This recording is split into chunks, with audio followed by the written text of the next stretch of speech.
Perfect. So let's get into today's topic, buyer consultations or consultation, right?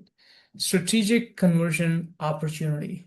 Now, how many of us do we do um, any of the any of us, are we doing any kind of consultation, or we just, show them homes?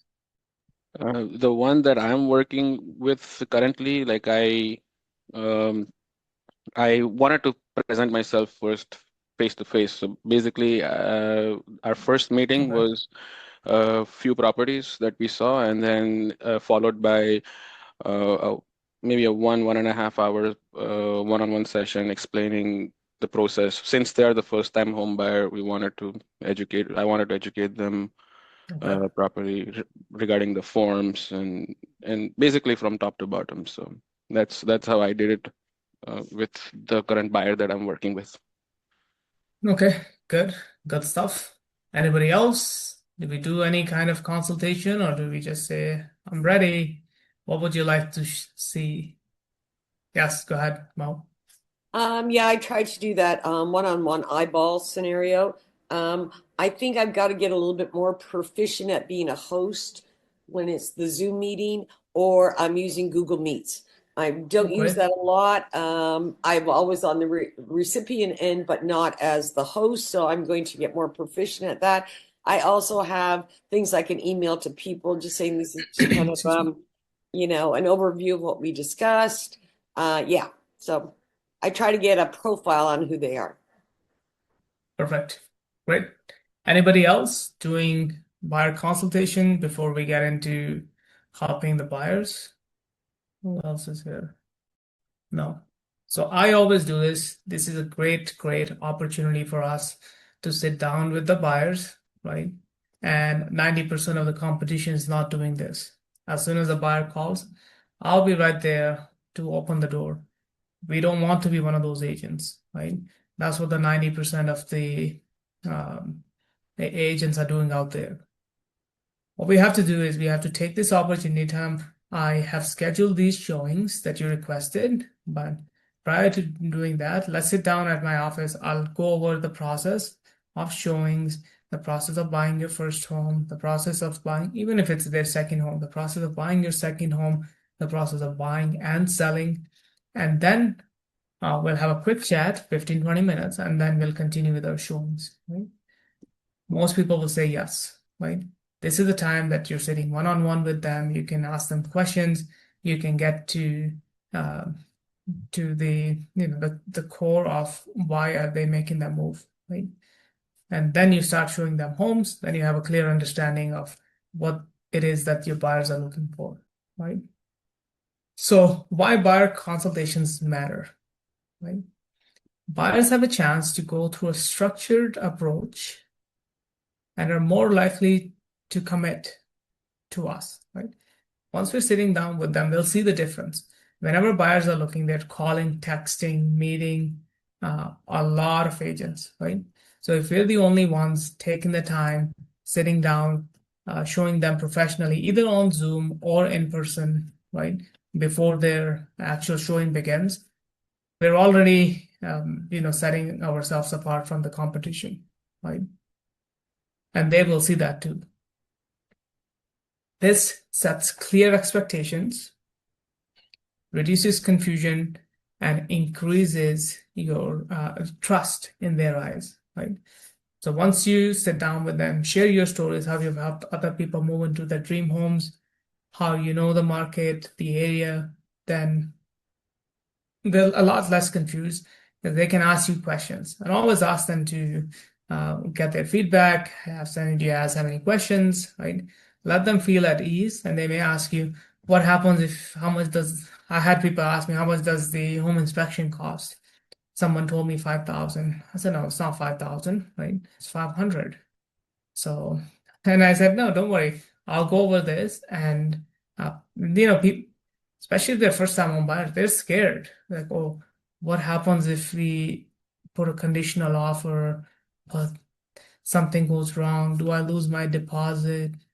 Like, no, That's what the that's why there's a condition. You get your deposit and we'll have this in writing, right? All of these things give them kind of a sense of ease, and then they feel a lot more confident, right? When they understand it and when they see that that if I'm there, that I'm working for them and their best interest, right?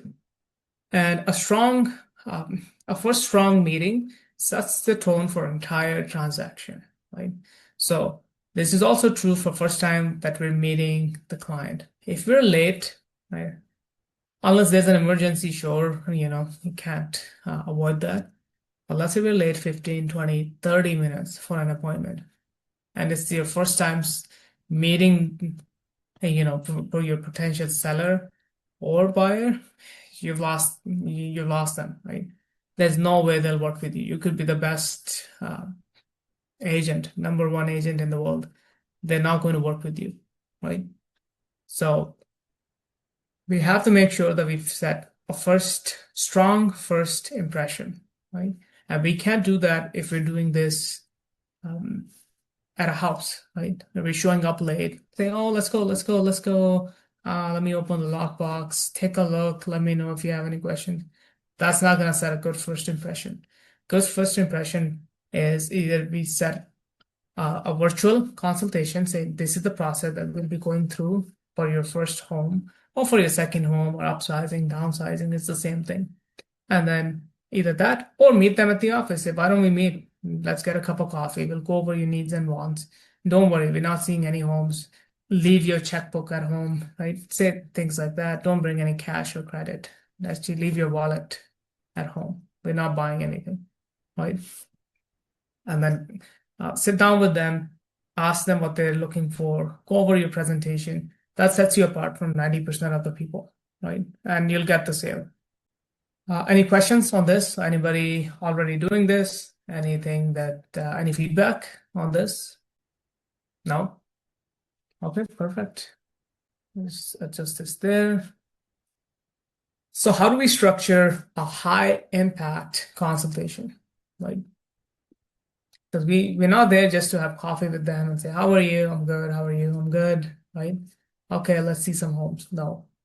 It has to have a structure, and it has to be clear, no confusions, and at the end of this, the buyers or the sellers or your clients, they have to say, when do we start, right? So it has to be that good. Number one thing is they have to have clear agenda to guide the buyers, right? Have a step-by-step process, right? Okay, your first-time home buyer, this is the first step, number one. This is step number two. This is this, right? We need to have a very clear step-by-step process. If they're upsizing, downsizing, if they have to sell, buy, right? Step-by-step process. Keep it very simple, keep it clear. Like that's step number one. We don't have to complicate it. We don't need fancy graphics. We don't need, the charts. We don't know bar diagram, and we don't need any of that. Keep it very, very simple and easy for them to understand. Asking questions, strategic questions. Oh, you've been living at your house. Why? Just ask them that, hey, so you've decided to move. May I ask why have you decided to move? Are you upsizing? Are you looking for a bigger house, or are you looking for a different location? And, ask them questions to understand their needs, and then timeline. As soon as they tell you, yeah, I'm looking for a bigger house, my family has expanded, I have 2 dogs, 3 cats, 4 kids, right? And they're perfect. And when are you hoping to get this done if everything worked out perfectly? 3 months. That's my timeline before my kids go to school. Perfect, right? So now we have their needs, we have their motivation, we have a timeline. Now we have to find them a house, right? So it's very clear, these 3 things, right? Number one thing I would rate is motivation. If they say, I'm just trying to see if I can get a good price, that's not motivation, right? They're not motivated. They're just testing the market. That lead or client may not go anywhere. Educate your buyers, applies for sellers too, but in this case, educate your buyers on the market conditions and realistic expectations. So a lot of times buyers come in. This was very in 2023, it was very common. People coming in, they're like, oh, I've heard we have to go 200 over asking, right, Arch? I said, no, that was 2022. We don't have to go over asking. Oh, no, but all of my friends went over asking by 100 or 200,000, right? So different market. So we have to tell them this is what's happening in the market right now, right? Based on what their pre-approval is, this is what we can expect, right? So educating them on the market conditions and setting realistic expectations. A lot of times we get carried away and say, oh, let's see this house. Oh, but my approval is only 800. No problem. Let's see this $1 million house, right? Now, once they see that house, their expectations are set that, okay, we can get this for maybe 800. And then every time you show them anything that is realistically in their budget, they're just going to say, no, no, we like the other one, find us something like that, right? So we have to set realistic expectations. Moving on, any questions on this? No? Okay, perfect. And the end goal that we're going after is building trust and authority. People are going to buy with you if they know, like, and trust. We know that, right? So they know you now. Maybe they like you. They're like, oh, this person's good. They follow up with me. They respond to my messages, right? And how do we build the trust and authority? The third crucial thing that we need to close a deal.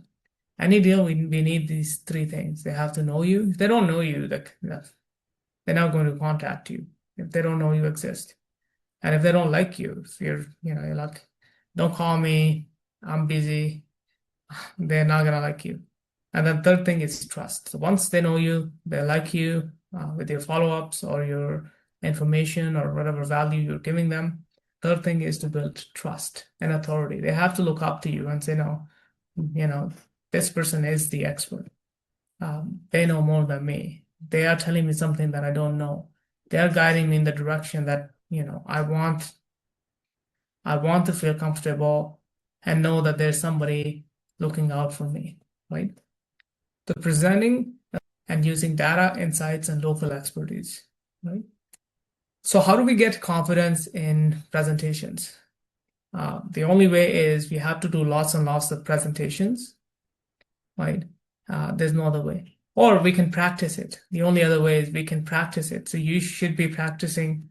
If you have a buyer consultation, presentation, first-time buyer, move-up buyer, sellers, you should be practicing it with either you can practice with me once a week or with somebody else at least once a day, right? If you don't have real actual clients or if you don't have real clients, you're like, oh, I only have one client a week, but you can still practice it, right? So find another agent at the brokerage or outside of the brokerage, anybody who's your friend, and then start practicing it with them. Just tell them you're the buyer, I'm the agent. I'm going to do this presentation, right? And if you can record it, even better. Then you can watch it and then say, yeah, I don't think I like the way I said it. I shouldn't have said that. Oh, that's a really good point. I'm always going to say that, right? So that's how you will build confidence, right? The raw method is to just do a lot of consultations every day, one meeting, one buyer client, doing your presentation. You'll automatically have confidence because you've done it so many times, right? Using data, insights, and local expertise, right? We have to know more than the client. I am a firm believer. If the client knows more than what we know, we've already lost the deal. Because then the client said, no, but this area the schools are not good, and this area has this, average price point is this. I checked up on House Sigma or on this website, and we have no clue. Like, oh, okay, right? That's not gonna work. So we have to know more than the client, and we have to present with confidence. Clearly explain your role in protecting and guiding the buyer. Most people skip this, right? Most of us, not us, but most of us, when I say us, is realtors. They say, oh, yeah, let's buy a house, right? But we have to remember, if they're first-time home buyer, even second-time home buyers, they're scared. They don't know the process. Thousands of things are going in their mind. What will happen if this happens? What happens if I sell first? What happens if I never buy? What happens if I sell and never find a house, right? So we have to show them how we've helped other people, and we have to tell them, no, I'm going to put these conditions. So in case this happens, you're still protected. Like, oh, okay, I have a sale of buyer's property, right? It's a conditional offer. My deposit is safe. He's looking out for me. They're doing these things for me, right? So we have to tell them what we're doing. A lot of times we may still be doing these things, but we never share them with the client, and they have no clue what we're doing behind the scenes. Handle objections early to strengthen commitment. There's a typo there. Handle objections earlier in your buyer presentation. We all make mistakes. I think this one's you gotta fix it. I think you typed it up. But this is really, really strong. I always ask after my consultation that, hey, any questions? Anything on your mind? And they ask me, some guy told me about cashback. Arch, do you do it? I always say, I don't know what that is. What is it? Because I don't know. I'm like, I don't know either. Like, let's move on. There's no cashback. Like, that you get from a bank, right? Like, what are you talking about? I don't know what that is. Right? That's one. Second, they may say, oh, but how long are we signing? Are we signed up with you for 1 year? And I tell them, if you're looking for a home and it takes you 1 year, yes. So we can sign up for 6 months. You can sign up for 1 year. If you feel comfortable that, yeah, you take your time, you don't want to be rushed, and you wanted to be signed up, us to work together for 1 year, no problem. I'm happy to do that. What do you prefer, right? So always, whenever we're meeting with them, they will have some things that they'll say it, right? Either consciously or subconsciously, they'll just say that. Oh, well, what about this, right? This is the time to handle that objection. A lot of my earlier presentations that I've done, and a lot of times people have asked me a lot of these objections, and I clear them. Once I've cleared them, they never bring that back, right? So once somebody has asked me about the duration of the term that we'll be working together, or this cashback thing, or the other thing, or the financing thing, or how my team will help them, once that's cleared, it's done. They don't bring that up, right? They're not going to come back and say, but what about, can you cut down your, cancellation? Can you do this? It's already done. We've talked about it. It's in the, it's in writing, done, right? So really great time to get the objections and their fears out and then handle them, right? Rather than getting hit right when you put an offer. Hey, but what about this? Can you do this? Can you do that? Can you put a condition now, right? So really great time to handle objections and then move forward and just clear them out right from the get-go, right? And a lot of times it's also good because you'll find out people that you'll see that you actually don't want to work with them, right? So you can also filter out a lot of people that you're like, yeah, you know what, this person is a lot of headache. There's a lot of things going on in this deal. I don't want to be part of it. And you just say, okay, perfect, I'll be in touch, right? And then just let them know that, look, the schedule's busy. I can no longer take more clients. I'm happy to refer you to one of my other team members or somebody from my brokerage, right? Because you have every right to say no too, just like the clients. They have every right to say no, even if you're the best. And same with us, we have every right to say no. We don't have to take on every client, right? So really good time to assess your buyers and sellers.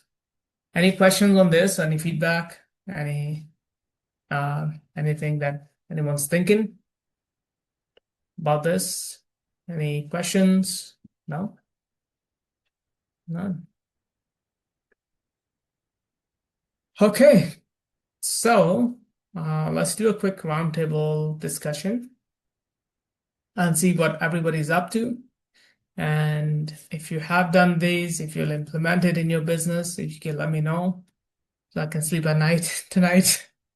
I can have a good sleep if you guys can let me know. Hopefully you do implement some of these things. Let's do a quick roundtable.